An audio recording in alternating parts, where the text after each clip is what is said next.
Hello सेवारो, अब हामी चाहिँ छतर तेह्रथुम छतर घर जाँदैछौँ।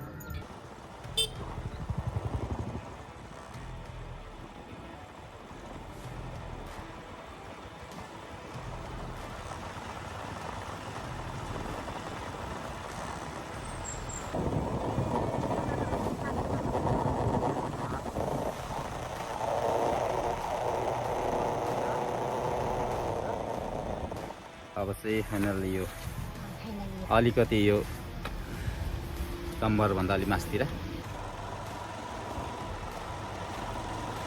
भन्दा अलिकति मासतिर यो आर्मी ब्यारेकभन्दा अलिक अगाडि यहाँ बोरिङ भएको ठाउँमा आइपुग्यौँ।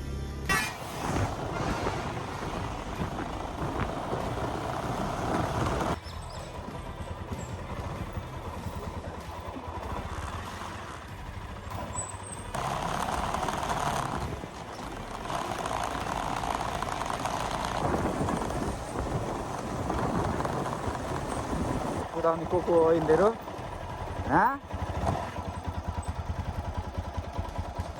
जन्मघर आइपुग्यो। अब यो चाहिँ जन्मघर हो मेरो। हेलो सेवारो, अब हामी चाहिँ छतर तेह्रथुम छतर घर जाँदैछौँ। तयारी अवस्थामा दुईजना चाहिँ अघि नै गइसके बसमा। अब हामी चाहिँ यहाँ बाइकमा जाँदैछौँ। भरे कति बजे पुगिन्छ अब थाहा हुन्छ। अहिले कति बजे? 2 बजे होला सायद टाइम लाग्छ है त। धरानदेखि केही बेरमा हिँड्दै हामी अहिले चाहिँ ठ्याक्कै धनकुटा र सुनसरीको सिमानामा रहेको यो भेरेटार चाहिँ यो प्रसिद्ध पूर्वकै एउटा चिसो ठाउँ भनेर चाहिँ चिनिने ठाउँ भेरेटारमा चाहिँ आइपुगेका छौँ। र यहाँबाट पनि हामी कन्टिन्यू अगाडि बढ्नेछौँ। आज हाम्रो यात्रा घरसम्म तेह्रथुम छतर गाउँपालिका 5 मेरो जन्मघरसम्म चाहिँ हाम्रो यात्रा हुनेछ। ल अहिले चाहिँ हामी सिमसा आइपुग्यौँ। अब सिमसाको यो मोड चाहिँ एकदम राम्रो दृश्य देखिन्छ। यहाँबाट एउटा टर्निङ स्वाटै काटिन्छ अनि यहाँबाट हामी चाहिँ यो सिमसाको चाहिँ एकदम राम्रो सुन्दर दृश्यहरू चाहिँ देख्न सकिन्छ है। वाउ, यो चाहिँ मूलघाट। फाइनल्ली हामी चाहिँ मूलघाट आइपुग्यौँ। यो मूलघाटको पुल चाहिँ एकदम सुन्दर दृश्यहरू देख्न सकिन्छ। यो मूलघाट चाहिँ धनकुटाको तम्बरखोला मूलघाटमा चाहिँ आइपुग्यौँ। अब योभन्दा मासतिर चाहिँ हाम्रो खाजा खाने ब्रेक टाइम, त्यहाँ चाहिँ हामी एकछिन बस्छौँ। त्यो पनि हामी देखिहाल्ने नै छौँ। हाम्रो यात्रा जारी नै छ। हामी अहिले मूलघाटसम्म आइपुगेका छौँ।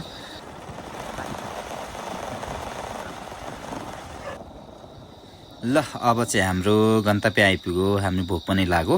अब यहाँनिर चाहिँ खाजा खान्छौँ। यो चाहिँ नयाँ हाम्रो धनकुटाको मूलघाटभन्दा अलिकति मासतिर चाहिँ खाजा खाने ठाउँ बनाएको छ। यो खाजा खाने ठाउँमा चाहिँ आइपुग्यो।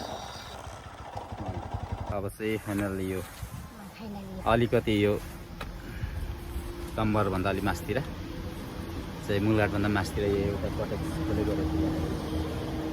थमेल मोमो हाउस, यहाँ पनि थमेल मोमो हाउस पछाडि यो अलिकति मासतिर यहाँनिर लेफ्ट साइडमा चाहिँ एकदम पाइँदो रहेछ। यहाँ चाहिँ खाजा दोकान छ। अब यहाँबाट लगभग अहिले कति बज्यो? 3 बज्यो, 3:15 भयो त्यस्तै भयो होला। अब यहाँबाट चाहिँ कति लाग्छ? एकछिन खाजा खाएर अब लाग्ने हो। ल खाजा खाएर हामी हिँडिसकेका छौँ। यो हाम्रो चाहिँ धनकुटामा रहेको एउटा थमेल खाजा घर भनेर चाहिँ यहाँ खोलेको थिएछ। यो चाहिँ नयाँ हो, मै पहिलोचोटि छिरेको। एकदम मिठो मिठो खाजाहरू खान पाइयो। त्यस पछाडि हामी चाहिँ लागेको छौँ। बाटो लागिसकेका छौँ हामीहरू। अहिले ठ्याक्कै फेरि मासतिर डाँडामा निस्किसक्यौँ। गुठीटार, यो चाहिँ एकदम चाहिँ अर्ग्यानिक टमाटर पाइन्छ भन्ने चाहिँ थियो चलन। यो चाहिँ गुठीटार हो।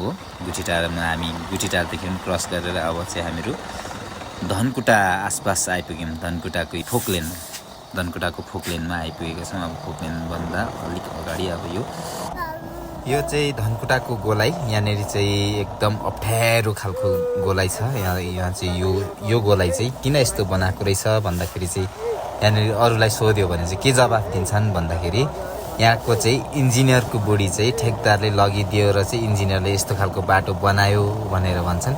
यो चाहिँ एकदम डेन्जर ठाउँ हो। धनकुटा एरियाकै सबैभन्दा खतरनाक ठाउँ चाहिँ बाटो चाहिँ यो टर्निङहरू छ। यहाँनिर चाहिँ एकदम गाह्रो हुन्छ।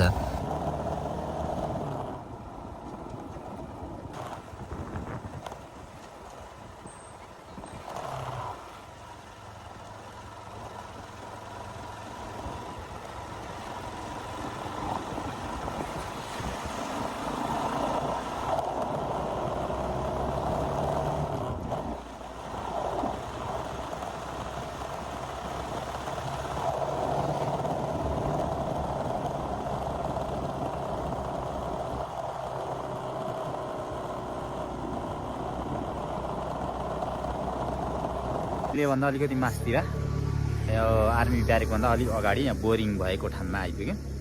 अब यहाँबाट लगभग 1 घन्टा अलिक लाग्दैन होला।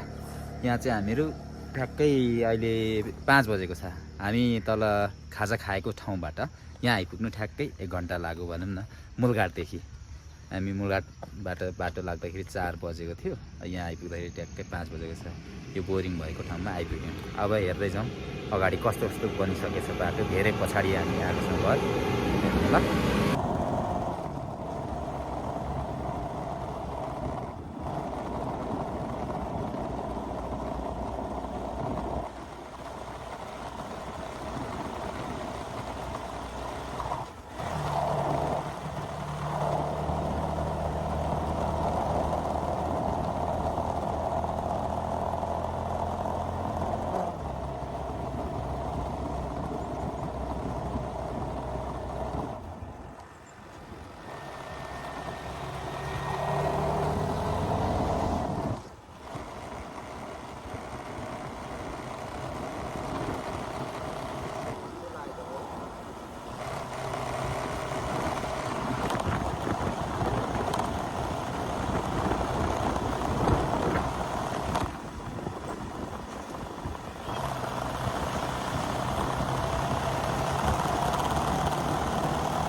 हाम्रो घर छिर्ने बाटो चाहिँ यहाँबाट चाहिँ फेरि यता जान्छ। यता चाहिँ ससुराली जाने बाटो, यता चाहिँ मेरो घर जाने बाटो। अलि हर्दै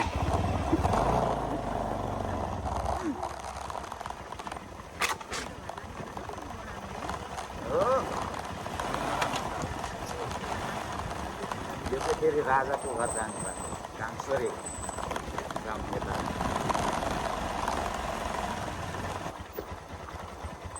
अनि यो बाइक कुदाउने को हो यिनीहरू? एक्सिडेन्ट होला नि फिल्ममा।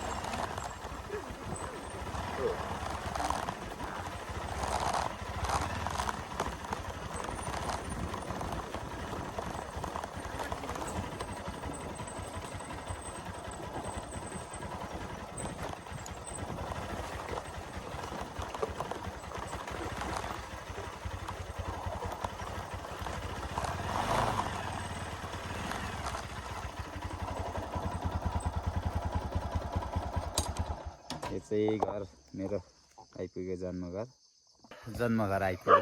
अब यो चाहिँ जन्मघर हो मेरो। यी छोराहरू अगाडि नै आइहाल्यो, हामी चाहिँ अहिले भर्खर आइपुग्दैछौँ।